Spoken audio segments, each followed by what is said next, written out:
Good evening. A man was rushed to hospital after a brazen daylight shooting in Mississauga. Police believe the shooting may have been the result of a robbery attempt. It happened late this morning in the parking lot of a plaza.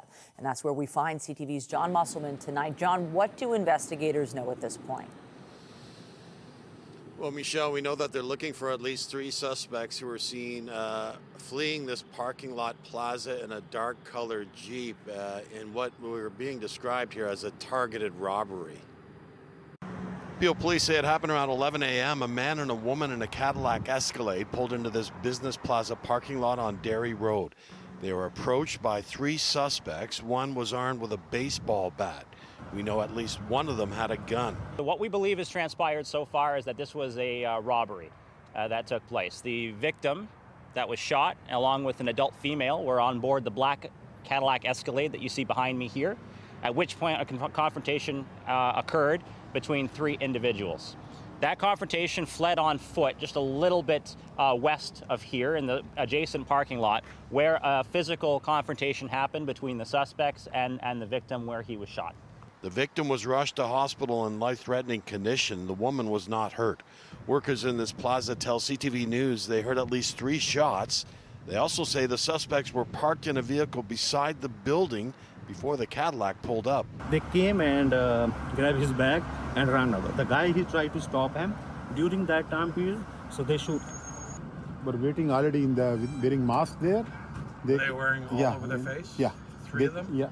And they came to with a baseball bat and something, and they just came and tried to pull the bag from the girl. Police are in the process of reviewing security video for any information about the suspects. Right now, we believe it's 3 South Asian males. That's obviously subject to change as we canvass for more footage. And they were seen fleeing the scene westbound in a black Jeep Wrangler. A section of the parking lot was cordoned off today during the police investigation. And police are still on the scene here gathering any forensic evidence in connection with this case. They're asking anyone who may have any information about this to contact them. Reporting live, I'm John Musselman. I'll send it back to you. Thank you, John. 2 people are in custody after a chain of events in Etobicoke that began with an armed home invasion. It ended with a crash involving a police vehicle. Tonight, police are searching for more suspects. CTV's Allison Hurst is live tonight outside police headquarters with the latest on this. Allison. Nathan, that's right. They are still looking for 2 suspects and a suspect vehicle, but police are also not giving us that much detail on the relationship between the 3 victims in this case. They say one of them was a homeowner who they believe was the intended target. There was another person sleeping in that home, and then a 3rd person was somebody who arrived in a red Honda Civic, and police say that person was an acquaintance. Police block in a red Honda Civic in their hunt for the suspects of an armed home invasion and kidnapping that happened in Etobicoke. A victim arrived at a residence in a red Honda Civic. A suspect vehicle pulled up and 3 individuals approached and at gunpoint forced him back into his vehicle. Police say the suspects drove the victim in his car from 11 p.m. Tuesday night until midnight, making demands. When the victim first pulled up to the home, the homeowner was not home at the time. They were buying time for the homeowner to return home. Officers believe the house near Martin Grove Road and John Garland Boulevard was the intended target. The suspects returned around 12:30 and the homeowner came outside. Both men were then forced inside the home where a 3rd victim was awoken. All 3 were held at gunpoint and 1 suspect produced a shotgun. We have no information to suggest that the initial victim in the red Honda Civic was targeted. Police say he's an acquaintance of the homeowner. They say the house was then robbed of jewelry, clothing, cash, and cannabis before fleeing. But they fled in that suspect car, also in a Honda Civic, and the homeowner's blue Ford F-150. Officers saw both stolen vehicles at 1:45 a.m. near Highway 401 and Weston Road. That's where the Honda was blocked in. Police allege the suspect pointed a loaded handgun at officers before being taken into custody. The homeowner's vehicle, the blue Ford F-150, was tracked to Albion Road and Islington Avenue shortly after, but the driver allegedly charged a police car and fled again. It was ultimately found around 3 a.m. near St. Clair Avenue West and Runnymede Road. That suspect was then arrested. We are continuing to seek the public's assistance to identify and locate the other two individuals believed to be involved in this kidnapping and home invasion. Police do not have a description of the suspect's vehicle or the person driving it. They say there was a third suspect inside the Honda during the kidnapping. He is described as a male black with a Jamaican accent. The two arrested are both from Toronto and faced a list of charges. Jermaine Smith's charges include kidnapping, robbery with a firearm, theft of a motor vehicle with violence, and pointing a firearm. To John Kelly's charges include kidnapping, robbery with a firearm, and theft of a motor vehicle with violence, as well as not complying with his release conditions and 2 counts of possessing a firearm contrary to a prohibition order. And police are appealing to the public. They're asking anyone who may have any dash cam footage or surveillance footage in any of the areas in and around Etobicoke where these incidents happened. They're looking for that vehicle, trying to identify those 2 suspects. Reporting live, I'm Allison Hurst. Back to you in studio. Thank you, Allison. And still to come on CTV News, changes are coming to the city's Blue Bin program in January when a private company takes over. We'll tell you what you need to know just ahead. But first, it's been a very snowy day in parts of our province. This was Highway 26 in Stayner, south of Collingwood. This afternoon, the road had to be closed because of blinding squalls and snow. And here's a live look outside this hour here. A much different story in the city. Not so much snow. It's more about the sub-zero chilly weather, and it is a cold one. Let's check in with Lindsay Morrison. Yes, she is at Fairview Mall tonight, continuing our quest to build a toy mountain. Lindsay. Oh, yes, that quest is underway, Michelle and Nathan, but I must say it was a very cold day today, our coldest air of the season so far. We're going to begin there. Let's take a look at some of our temperatures outside, and not just the core temperatures, but the wind chill. My goodness, it is feeling into the minus teens right now. So here's a look. It feels like minus 18 this hour at Pearson Airport. The good news is the winds are starting to die down. They are still coming from a northwesterly direction, but as they ease, it will become not quite as cold through the overnight hours tonight, which is great news. And the snow squall activity that we've been experiencing, that too is going to retreat. I know we had a burst of snow move through the GTA earlier today. Fortunately, it is drier out there right now. It is simply cold. Here's a look at what you can expect through the overnight hours. So holding steady temperature-wise, but that wind chill becoming a little less of a factor. And tomorrow we will see improvements when it comes to the cold. As mentioned, we are at CF Fairview. We are building a toy mountain. And we've met so many wonderful viewers already. We're so thankful to them for coming out. We have Bala and we have Carlika here. You decided to come down and donate some toys tonight? Yes, some toys for some games and some books for the children. Oh, we so appreciate it. Here are the books for the children as well. Thank you. We're going to add that to our mountain. The mountain is growing ever bigger thanks to viewers just like you. So thank you for coming out. Gina, Jeff, Salvation Army, I mean, it's so great seeing. We also just had some viewers come by and drop off these bags. Absolutely. It might be cold outside, but it certainly is warm in here. 12 viewers, our hands are still empty. Bring bags of toys down. We'll gratefully accept them. Oh, yes. We'll be here throughout the hour. There's still time to come down. And tomorrow night, we will be at Walmart at Square One. Here's how you can donate. It's not dropping off unwrapped toy. You can also text to donate, and we would love for you to learn more at toymountain.ca as we continue our quest to build a toy mountain. We'll chat with some more wonderful viewers and donors coming up throughout the hour, but for now, I'll send it back to you. All right, thank you, Lindsay. We'll check in later. Well, a fight at an apartment building in North York this afternoon sent 2 women to hospital. Emergency crews were called to the building on Sentinel Road near Keele and Finch around 1:30 for reports of a person with a knife. Police say there was a dispute between 2 women, and they were both rushed to hospital with serious injuries. One woman was arrested, but there's no word on any charges. And York Regional Police were investigating after a vehicle crashed into a light pole in Vaughan. Now, this happened near Jane and Teston Road shortly after 2:15. Paramedics say 2 people in the vehicle were taken to a trauma center. The investigation is ongoing. Tensions flared at Queen's Park today as the Ford government was grilled on a variety of issues inside the legislature. That includes its response to the layoff of 1,000 steelworkers. CTV's Queen's Park Bureau Chief Siobhan Morris has the details.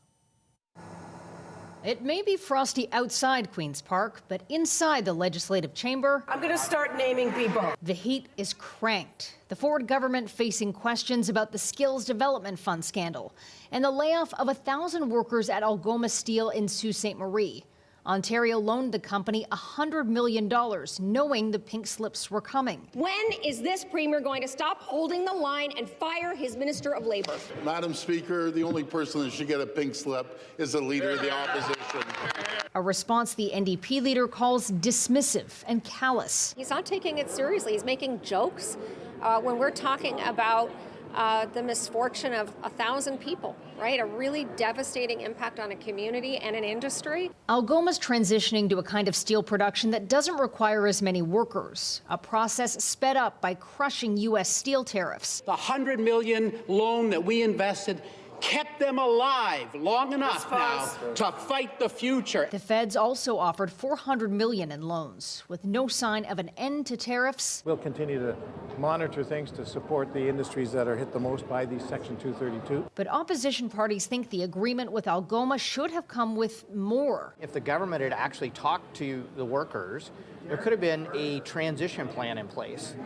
A day after poor EQAO results were released and the Minister of Education launched a review of learning, a challenge of the Premier. When are you going to stand up for kids? Get out of your seat. You fired thousands of teachers. Doug Ford hit back with the number of schools closed and staff eliminated under the Liberal government. And then we're actually teaching kids about STEM. You want to teach them about every wacko thing, left-wing radical thing? The Liberals stress it's progressive Conservatives who've been in charge of education since 2018. The math scores that you see, grade 6, grade 3, that's all on them. The government's moving to accelerate 3 more bills through the legislature, including the Buy Ontario Act. There isn't a lot of time left for MPPs to weigh in, with only 4 days left in the legislative session. At Queen's Park, Siobhan Morris, CTV News. While we await word on the Eglinton Crosstown's in-service date, the countdown is on to a transit milestone for the city's northwest. The TTC's Line 6 officially opens to customers along Finch Avenue West on Sunday. The route stretches over 10 kilometers, serving 18 stops from Finch West Station on Line 1 to the new Humber College LRT station. The TTC will be hosting a celebratory opening event at Finch West at 7 a.m. Sunday. The ceremonial first train will then depart at 7:20. Members of the public can then ride the second train that will depart at 7:27 a.m. A limited number of commemorative coins will be handed out to the first customers at each stop.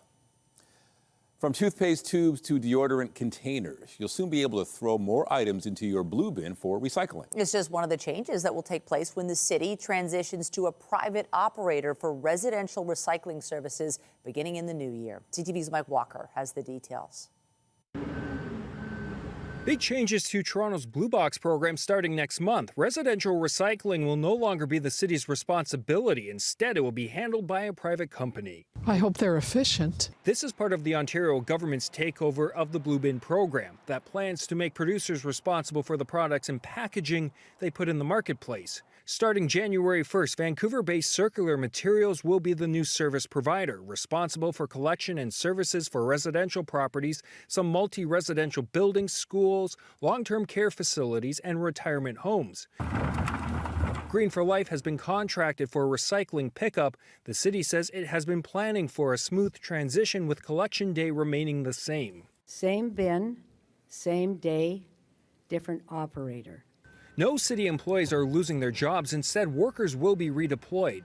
As part of the change, new items allowed in the blue bin include black plastic, toothpaste tubes, and deodorant containers.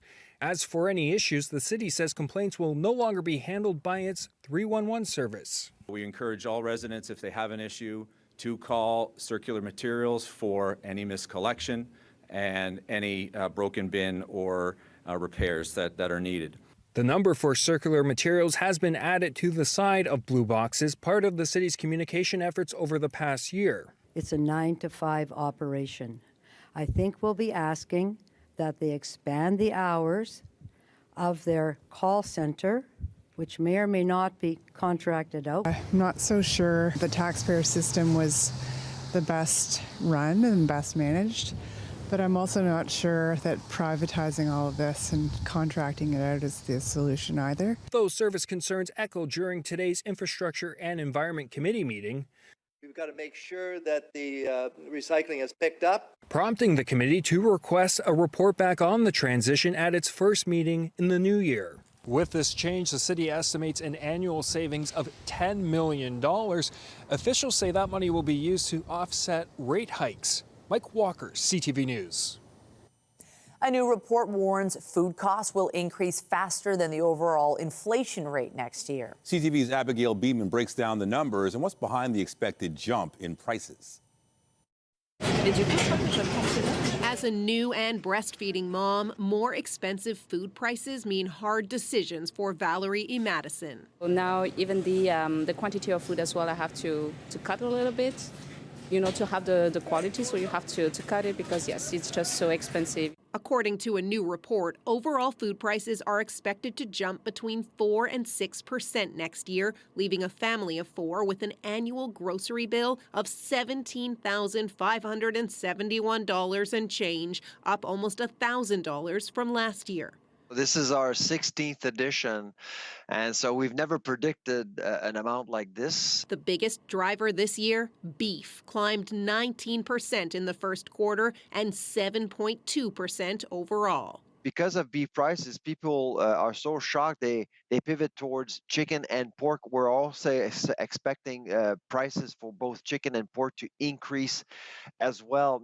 Other factors impacting food prices are the trade war, the GST holiday, and changes to the temporary foreign worker program. 10.6 million Canadians are food insecure, but those that are missing meals on a daily basis or weekly basis, those are 2.8 million. And so food banks right across the country have risen to the occasion. Food costs have driven Paul Wang to take transit. Your choice of gas or the food? It's terrible, because I'm on a lower income. In addition to the U.S. trade war, the report notes other things to watch next year include the impact of more severe weather events and the new grocery code of conduct, which fully comes into force in January. Abigail Beeman, CTV News, Ottawa. A political crisis in British Columbia has come to an end after the ousted leader of the province's official opposition agreed to step down. I talked to many of my supporters. I talked to the core people that have been around me, talked to my wife. They all encouraged me to carry on with this fight. But in order to do that would be the creation of a civil war within the Conservative Party of British Columbia. There had been some confusion over who was in charge of the party since yesterday after the BC Conservatives Board of Directors also passed a motion deeming Rustad professionally incapacitated. That step was taken apparently as a result of slipping caucus confidence. An interim leader is in charge pending a leadership race. The Memorandum of Understanding between Ottawa and Alberta was a key focus today at the AFN's Special Chiefs Assembly in Ottawa. First Nations leaders repeated their opposition to a new pipeline as top federal ministers tried to convince them their concerns are being heard. CTV's senior political correspondent Mike Ligatur has the details. The decision was made that some other ministers would come. And Tim Hodgson's office insists it was not his decision to not participate in the morning panel at the AFN Special Chiefs Assembly. Now, he did meet with BC chiefs over lunch in their separate caucus room, and they didn't hold back on how they feel about a potential pipeline to the West Coast. Because of these governments that we were put in the poorhouse. Our community has made it very clear that we're not going to tolerate it. Okay, thank you. After the hour-long meeting, Hodgson insisted that any major projects like a pipeline can only be built with Indigenous consultation. What we've said is if a proponent comes forward and they have a route, because there is no route today, then there will be discussions, and then people have a right to say what they believe, and that's their right. Merle Alexander represents 2 coastal BC First Nations where a pipeline could end. He worries the government isn't listening. I think he's sort of playing with the fact that there isn't yet a proponent and not dealing with the fact that, one, First Nations the coastal First Nations have already said absolutely no to an oil pipeline. BC's AFN regional chief was happy to host the minister, but is still against the Memorandum of Understanding between Alberta and Ottawa. This MOU is a slap in the face of British Columbia. You know, they did this agreement without BC in mind. Well, Hodgson says this is just the beginning of the conversation, and he has committed to visiting BC's northwest coast to speak with communities and chiefs in the near future. Mike Lecouteur, CTV News, Ottawa. Prime Minister Mark Carney will meet with the presidents of the United States and Mexico separately tomorrow while he's in Washington for the FIFA World Cup draw. This comes as Donald Trump threatens he might pull the U.S. out of the trade agreement between the three countries. CTV's Joy Malbin is following the story from Washington. The president, who prides himself as a tough trade negotiator, threw out a bomb the other day. We'll either let it expire or we'll maybe work out another deal with Mexico and Canada. This as marathon meetings are being held in Washington over the future of the U.S.-Mexico-Canada trade agreement. The message from Canada's largest businesses and companies: improve it, extend it, but keep it. Let's create a fortress North America where we get out of our own way, where we're not competing with each other, but we're leveraging our strengths. And I put the emphasis on energy, not only Canada's strength, but really North America's strength. But trade tensions are high and expectations low after trade talks stalled with Canada. The president blew up over an anti-tariff Ontario TV ad, quoting Ronald Reagan. U.S. Trade Representative Jameson Greer says when it comes to the USMCA, all scenarios are on the table. Telling Politico, the president's view is he only wants deals that are a good deal. The reason why we built a review period into USMCA was in case we needed to revise it, review it, or exit it. And where better to ease those trade tensions than at a sporting event where President Donald Trump will play host. A little soccer diplomacy and FaceTime between Prime Minister Mark Carney and President Trump. And Mexico's President Claudia Sheinbaum might just smooth things over. It's a sign that as neighbors, as we are, we understand on how to collaborate, on how to hear each other. I believe that the world is moving from free trade to a more fair trade. The U.S. Trade Panel has heard from dozens of Canadian, U.S. and Mexican representatives, and they all seem to be saying the same thing, that the USMCA trade agreement is crucial to the economy. Joy Malbin, CTV News, Washington. Also today, the FBI announced the arrest of a suspect accused of leaving pipe bombs near key sites in Washington in January of 2021. Folks, you're not going to walk into our capital city, put down 2 explosive devices, and walk off in the sunset. Not going to happen. January 6th of that year was the day lawmakers were gathering at the U.S. Capitol to certify President Donald Trump's election loss to Joe Biden. Trump supporters ended up storming the building and delaying the certification.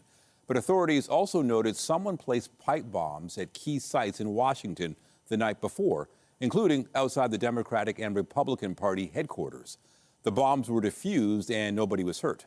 Authorities today arrested a 30-year-old Virginia man on explosives charges, but they haven't specified an alleged motive in the case. With the return of a body yesterday, Israel says the remains of one final October 7th victim are still in Gaza. We have so much hope that Ran will come back soon. Israel says 24-year-old Ran Gvili was killed fighting Hamas militants, and his body was taken to Gaza that day. The remains handed over yesterday belonged to 42-year-old Sudisak Rintalak, an agricultural worker from Thailand.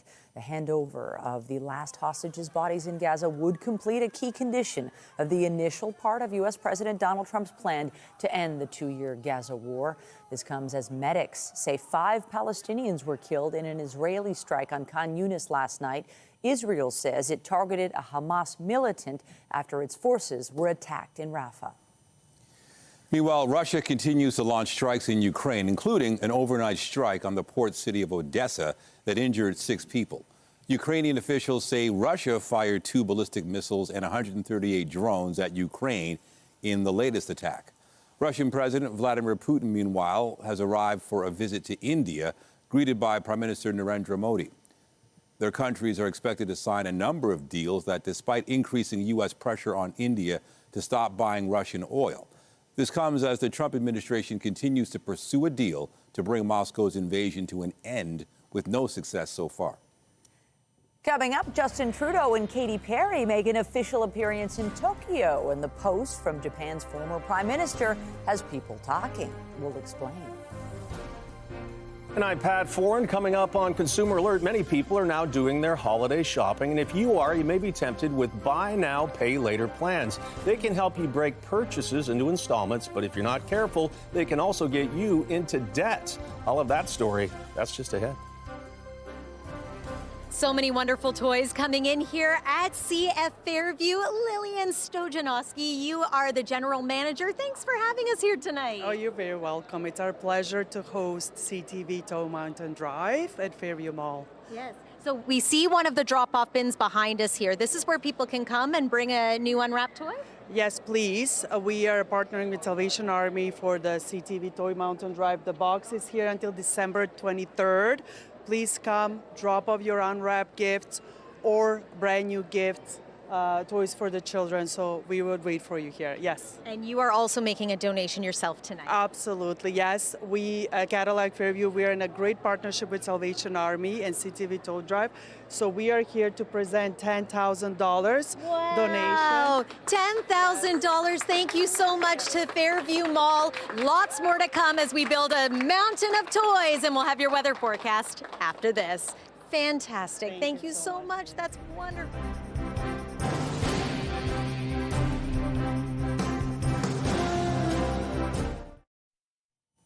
As many people cross items off their holiday shopping list, they may be looking to stretch their dollars by taking part in buy now, pay later plans. The plans can be convenient, but if you sign up for too many of them at once, you could quickly snowball into unwanted debt.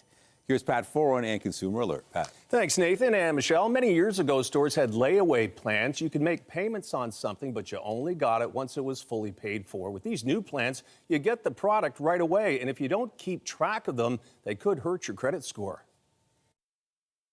You may be tempted to buy now and pay later. For Pamela Reyes, it seemed like a good way to stretch your budget. A big portion of it was just convenience, being able to split the payments so I wouldn't have to take big hits to my bank account. But it's very easy to lose track of buy now, pay later loans, especially when taking out more than one at a time. The smaller ones kind of took me off because I forgot about them. If I'd been in paycheck to paycheck situation, that could have been kind of disastrous. Consumer Reports found buy now, pay later can lead to overspending and sometimes debt. With the cost of living, these little microloans might be tempting to turn to, especially if there might not be as much room in your budget. Buy now, pay later missed payments can trigger higher than expected fees or interest, and missed payments may even show up on your credit report. Some buy now, pay later lenders report missed or late payments to the credit bureaus, which could hurt your credit score, just like missing a credit card bill. That's why it's so important to stay on top of the loan payments. When using these services, choose loans carefully and check if you will be charged fees or interest. Avoid taking multiple loans out at once. And if you do, try to stick with the same company so you're not managing payments from different places. Set reminders for due dates. That can help avoid missed payments or overdraft fees. That's a dangerous trend that can really get people in a really difficult situation, and we're hoping to see a reduction in that and more awareness around these debt types. And keep in mind, when it comes to returns, it's much easier to sort them out with a credit card. With buy now, pay later, refunds can take longer to process, and you may need to keep making payments until it's resolved. As for Reyes, she's decided to be more careful before using the plans. If you could not afford to make the payment in one go, I would not even consider the buy now, pay later. And buy now, pay later plans are not just for small purchases. They can be used for vacations and large appliances, but you should be careful using them for expensive items in case your financial situation changes. On your side, I'm Pat Foran. If you have a consumer story idea, email us at alert@ctv.ca. Well, it is a frigid night, the kind of night where you just run from your car into the mall. We're talking minus double digits with the wind chill. It is chilly out there, but they are warming things up at Fairview Mall. Hey, Lindsay. Yeah, we've got warm hearts here, Nathan and Michelle. It's true, though, a very chilly night tonight, our coldest of the season so far, and we will get to your forecast momentarily. But I want to introduce you to another group of very generous donors who have joined us tonight at CF Fairview. Eugene, tell us where you're joining us from. Hey, I'm here at Fairview Mall. My name is Eugene. I'm a real estate agent with Home Life Zimmerman, as well as have my own construction company. It's called Halper & Co. We specialize in residential construction, and commercial construction. And of course, I'm the founder of So Club. So it's a networking event where we gather all the people together, right? It's different professionals, different individuals. And basically, they connect, they talk, right? They share their experiences, and they support each other, right? So it's very important for us to, gather everybody together, right? You've gathered everyone together today with a wonderful toy donation. Why was this important to you? This is something personal, to be honest. My grandmother, she grew up as an orphan, and every Christmas I heard her story, talking about how she was, pretty much, looking to get a little gift, right? So it's kind of stayed with me, and now, it's what we're doing, right? We're giving back. We're trying to, we try together as much as we can. Yes. I mean, I think we did a great job here, so. You've done fabulous. Marina, I want to bring in you next. Thank you for your donation tonight, too. Tell us why this was important to you. So this was important to me because we really believe in giving back to the community and serving. And, being part of the Jennifer Jones team and ourselves, we really believe that putting smiles on people's faces is important. And, when we think of little kids and putting smiles on their faces, it just makes it so much better. Oh, you're going to be doing that for sure. Remind me of your name? Caroline. Okay, Caroline, thank you for the donation tonight. Tell us a little bit about your contribution. Yeah, so this was super important to us. We're all about creating a community and coming together and giving our time and energy and efforts into making other people's lives just better and easier and just always giving back. That's what we're all about. Let's hear it for this wonderful group tonight who's done an amazing job filling our shelves and helping build our mountain of toys. Let's get to your weather forecast. It's been snowy today. In fact, it was very snowy for areas south of Georgian Bay. Here's what we're dealing with temperature-wise. So in addition to the snow, everyone feeling the cold. It still feels like minus 16 outside at Pearson Airport and around the GTA, but that's actually an improvement from the last hour when it was feeling like minus 18. So the wind chill factor will be less as we progress through the overnight hours. It's going to feel like minus 12 through the overnight, minus 9. Our temperature holds steady there, but it's going to feel into the minus 20s once again in places like Peterborough, Parry Sound, and Waterloo. Tomorrow, daytime high minus 1 degree. That's an improvement, but it's still going to feel like minus 6. Expect varying amounts of sun and cloud, and a few flurries possible out there too. Southwest winds not nearly as strong as they were. Temperatures around the region, here's a look at what you can expect for a daytime high. Better than what we experienced today, but still cooler than normal and certainly below freezing. Still minus 5 for you tomorrow in Minden. Let's talk about the active weather part of your forecast. You can see that the snow squalls are tapering off. They are retreating south of Georgian Bay. That is great news for the communities who have seen significant snow over the last few days. Not too much more on the way for us here in the GTA, maybe a trace to a centimeter or two. However, more snow is expected to pile up, especially in areas like Goderich and Owen Sound. Here's the forecast radar. Should mention also areas east of Georgian Bay, in and around Parry Sound, likely to get hit with snow once again tomorrow. Varying amounts of sun and cloud for us here locally. Bursts of flurries over the weekend, and it looks to be mostly cloudy. Let's get to your 7-day forecast and show you what's in store temperature-wise. Again, a bit of an improvement for Saturday and for Sunday, but Monday is going to be a chilly day. Sunday night is also going to be quite cool. Then we improve back to highs around 0 degrees for Tuesday and Wednesday, but flurries are in the forecast once again. We are live at CF Fairview. Jeff from the Salvation Army, it must warm your heart to see this showing tonight. It really does, because it shows the strength of community. People giving back to people, strangers, and they're showing a lot of care and love, and it's a great thing to see. Yes, absolutely. And Gina, we've been talking a lot about people making donations, but for anybody who may be watching and thinks that perhaps they could benefit from the Salvation Army and the work that you do, any words of advice for them? Absolutely. If there's a viewer out there that is struggling, or you know someone that's struggling, contact a local Salvation Army. We are here to help. You don't have to struggle alone. We can come alongside you. Salvation Army. Thank you, Gina. One more message from my friend Eliana. Shall we say Merry Christmas together? Merry Christmas. We've got matching, this is Stitch, right? This is Stitch. We got matching toys here. And we have a special Toy Mountain message from a popular band. Take a look at this from Simple Plan. Hey, what's up? We're Simple Plan. Can you believe it's the 30th year of CTV and the Salvation Army's Toy Mountain campaign? We're helping build a mountain of toys for families in need of a little extra cheer this holiday season. So grab a brand new unwrapped toy or donate online at toymountain.ca. Let's make this Christmas rock for everyone. Lots of ways you can donate and help us build a toy mountain. We're having a great night here, Nathan and Michelle. For now, we'll send it back inside to you.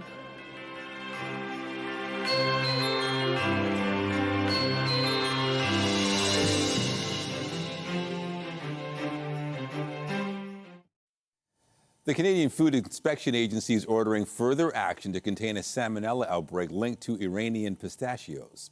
The agency says all federally licensed importers and manufacturers have to identify, pause, and test shipments of pistachios from before September 27th for Salmonella before selling them in Canada. Authorities banned Iranian pistachio imports on that date, and they're now conducting testing on products already in the country. There are currently 155 confirmed Salmonella cases in Canada and 151 recall alerts. Only Iranian pistachios are affected by the outbreak, but officials advise avoiding the food if the country of origin isn't known. Former Prime Minister Justin Trudeau and pop star Katy Perry have made no secret of the fact that they're now dating, but a new photo is providing a new hint at where their relationship may stand. The pair were spotted in Japan earlier in the week, and today former Japanese Prime Minister Fumio Kishida shared a photo of a lunch he and his wife shared with the couple, and in the caption, he calls Perry's Trudeau's partner.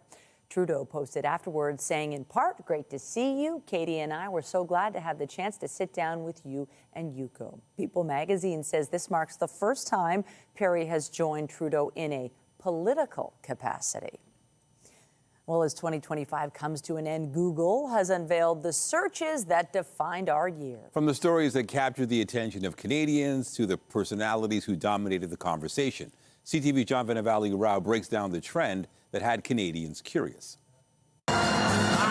When it comes to summing up the year that's gone by, what better to look at than the things Canadians Googled in 2025? And one subject came up more than any other: the Blue Jays, who gave us some of the year's most memorable moments, including this Vladimir Guerrero Jr. Grand Slam against New York. And in the category of news and events, these two words were the year's most looked up, followed by Canadian election results, Iran, LA fires, and the Charlie Kirk shooting. As for the person Googled the most, Mark Carney topped the list. This was an election year, and Canadians were following the election every step of the way. Serial killer Ed Gein came in second. He was the subject of a Netflix true crime series. When it comes to athletes, 4 of the top 5 Googled were Blue Jays, including rookie Treya Savage, and rounding out the list, Canadian tennis star Victoria Mboko, who at age 18 won the National Bank Open in Montreal. As for searches, starting with what, among the most popular were, what does elbows up mean? What time is the Jays game today? And what does 6-7 mean? A meme that caught on fast with kids and has no fixed meaning, part of its appeal. The top why questions: why is Canada Post on strike? Why did Trudeau resign? And why do baseball players spit? When it comes to the top searched word in pop culture, it was La Boo Boo, a line of plush toys that went viral, followed by Bianca Censori's Grammy dress. My name is Happy Gilmore. Well, the top searched movie was Happy Gilmore 2. And the most Googled song, Golden, from the animated musical K-pop Demon Hunters. A year that had its golden moments as we count down the final weeks to 2026. John Vanavali-Rao, CTV News, Toronto. When you see it happen, send it to CTV News. Text 10400. From your screen to ours. Text 10400.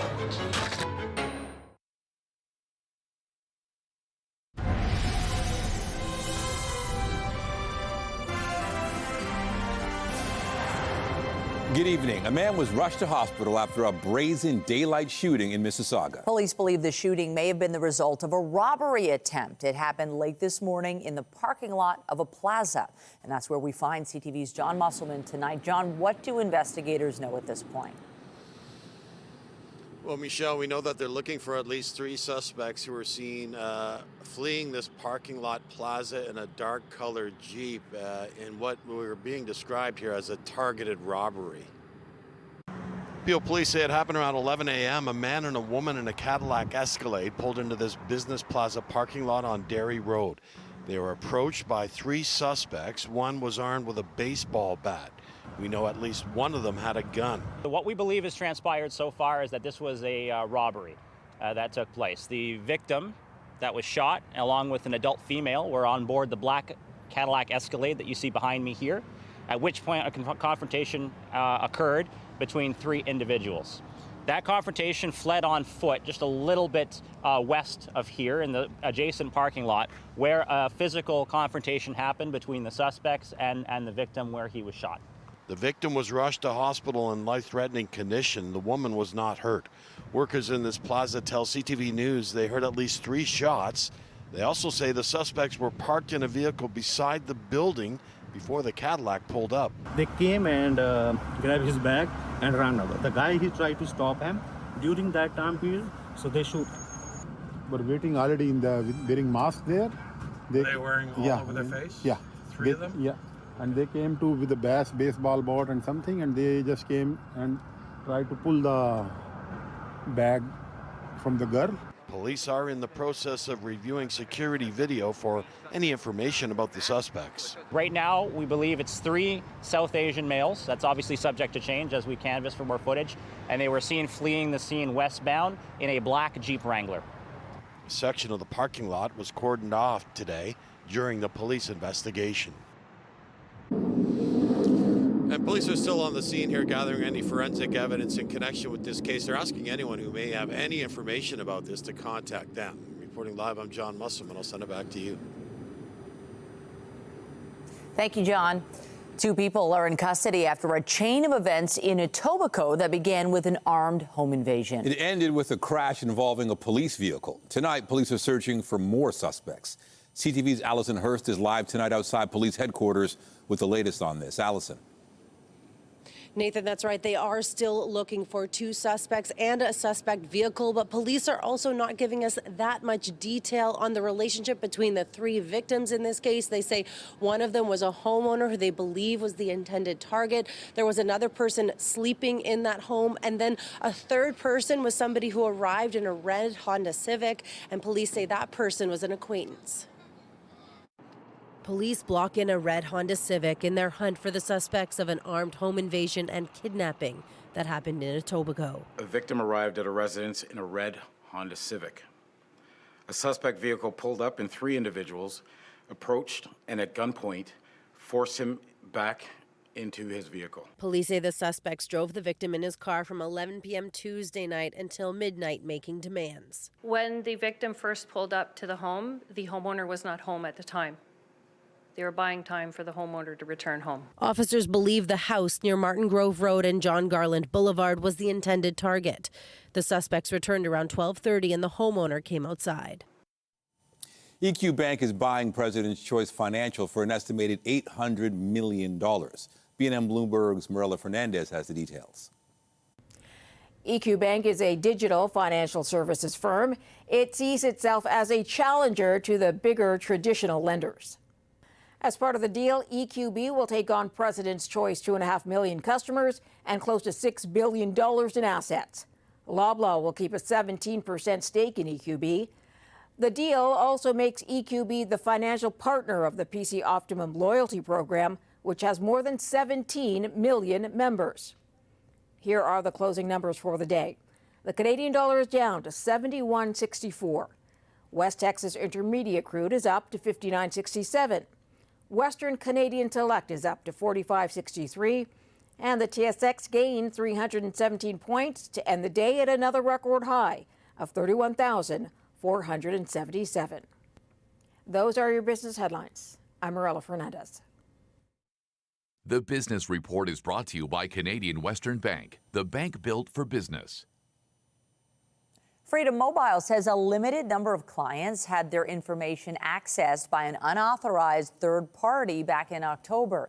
The cellular provider says it took steps to halt the incident and increase security, but hackers may have accessed customers' names, addresses, dates of birth, and phone numbers. The company advised Freedom users to monitor for unusual or suspicious activity on their accounts.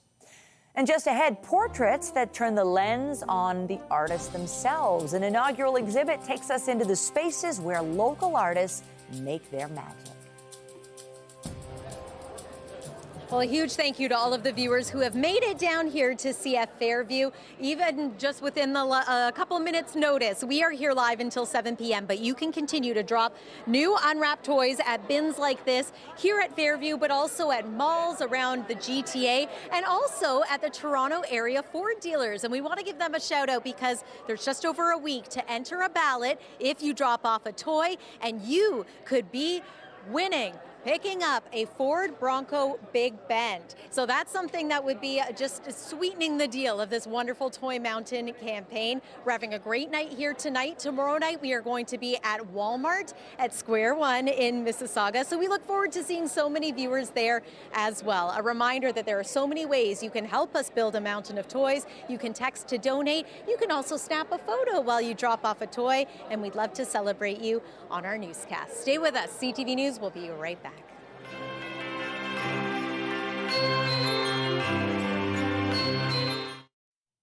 A brand new gallery is devoting its inaugural exhibition to the Toronto art community. Displaying the works of a photographer who turned his lens toward local artists in the very spaces where they create. CTV's Jessica Smith gives us a peek. Capturing artists in their natural creative habitats. This photographic series is about people within their environments.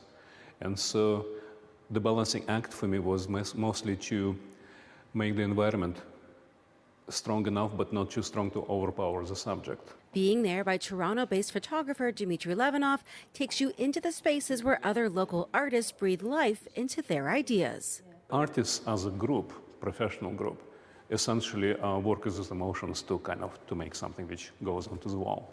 So I thought that they would make a fantastic subject, and I think I was right.